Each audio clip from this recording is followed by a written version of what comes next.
Hi everyone, welcome to Anu's classroom. In this video, we will be talking about much more about contribution as well as break-even analysis. So by the end of this video, I hope that you will be able to understand the concept of contribution much better. We had talked about contribution in the earlier videos, but I hope to dig a little bit more in deep about contribution so that you understand the concept clearly, because it is very important concept in the upcoming sessions as well. We will also touch base upon the concept of break even, how to calculate this break even point, and what break even analysis is all about. So let's get started.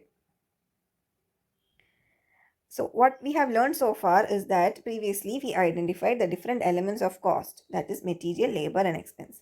We learned that these elements of cost can be put into fixed and variable costs, broadly speaking. We also learned that the marginal costing method requires the segregation of all costs into two parts, fixed and variable.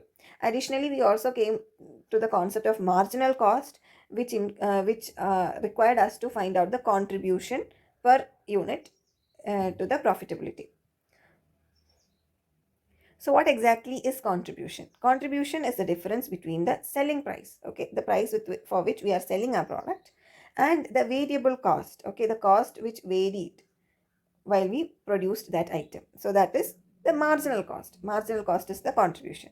It is known as contribution or even the gross margin. In other words, contribution is the sum of the fixed cost and the amount of profit. So the following formula can actually express contribution. Contribution can be equated as the selling difference between the selling price and variable cost, or fixed cost plus profit. Okay. Hence, if we are selling our product for 250 rupees when our cost is 220, okay, the contribution of each unit sold towards the profit of the firm will be 210. Okay. The contribution will be 210 and the profit we obtain is 30 rupees. So do not confuse contribution to profit. Okay, contribution is not profit. Contribution is the difference between the selling price and variable cost. Profit is what we earn out of. So cost minus selling price minus cost is profit. Okay, but contribution is the selling price minus only the variable component of that cost. Okay, so cost is what? Fixed plus variable, right? You leave aside fixed. Okay, selling price minus the contribution, variable cost is what you call as the contribution. Okay, furthermore, from that you have to minus the fixed cost also to get the profit. Okay, so that part I really want you guys to make sure that you grasp that concept. Okay, do not equate contribution with profit in your mind, which is usually what happens when you learn. You think about the word contribution, you're contributing to the profit. Don't think like that. Contribution is not same as profit. Now, the concept of break even, like in the following example, the same example which we took last time, when our cost is actually 220 rupees, okay, that is fixed cost of 180 and variable cost of 40. If we are selling our product for 210 rupees, okay, then we will get the profit for the firm will be what you can say, the contribution for each unit sold towards the profit of the firm will be 170. But you think about it, the fixed cost is 180, but per unit it is contributing only 170 rupees towards that. That means in effect we are having a loss of 10 rupees. Why? Because the contribution is less than fixed cost. Okay, but if you are selling a product for 220 rupees, then the contribution of each unit sold towards the profit of the firm will be 280 rupees. And so 280 rupees means that from that you minus the variable cost, you will get sorry, from that you might so from 1 minute, my bad, the contribution of each unit towards the profit of the firm will be 180 rupees. Sorry, this is a typo. This is not 280 rupees. It should be 180 rupees. Okay, so that means the profit we obtain per unit is 0. This is our break-even point. We are neither making a loss, neither are we making a profit. If you are selling a product for 230 rupees, means the contribution will become 190. That is 10 rupees more than our fixed cost. So in effect, we'll be making a profit of 10 rupees here. Okay.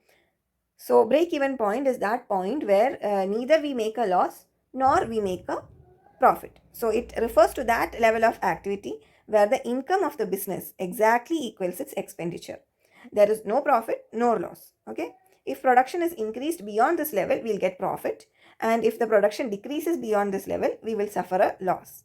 So at break-even point, the profit is 0 and so is the loss. Okay. So that is the break-even point. You're breaking even. Okay. You have covered your cost. Anything above, you're gonna get profits. Now, there are several methods of calculating the break-even point. Okay, to calculate the break-even point of output, we find out the fixed cost and divide it with the contribution per unit. Okay, now if you want to find out the number of units that you have to produce for a certain desired profit, then you have to add fixed cost and the desired profit, and that amount you have to divide by the contribution per unit and round it up. Always round it up in order to get the number of units to be produced for desired profit. That's how you find out the break-even point. Now, the break-even point for sales, you divide the fixed cost with the profit volume ratio. Okay, and that profit volume ratio, we have entire videos. Okay, an entire unit dedicated for that. I will explain more about it in that video. Now, the number of sales we have to be realized for the desired profit will again be the fixed cost plus the desired profit divided by the profit volume or the PV ratio. There are much more methods for calculating break-even point, but let us these are the four main ones, so that is why I've mentioned these four. Okay, now what is break-even analysis? The term break-even analysis actually refers to a system of determination of the level of activity where total cost equals the total selling price. Okay, but in a broader sense, it refers to that system of analysis which determines the probable profit at any level of activity.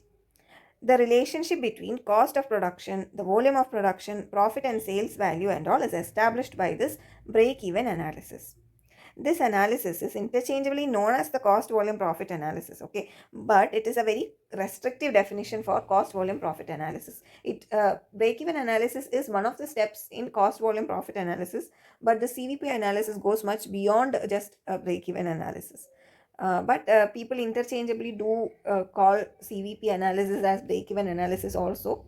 But I must say it is a quite restrictive interchangeability. Okay, they are not unanimous.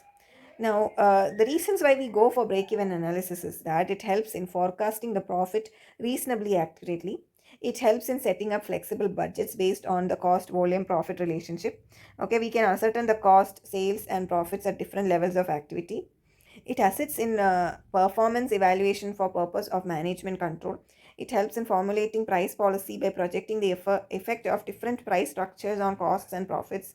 It helps in determining the amount of overhead cost to be charged at various levels of operations, since overhead rates are generally predetermined on the basis of a selected volume of production. And many more utilities are also there. I've just listed out a few.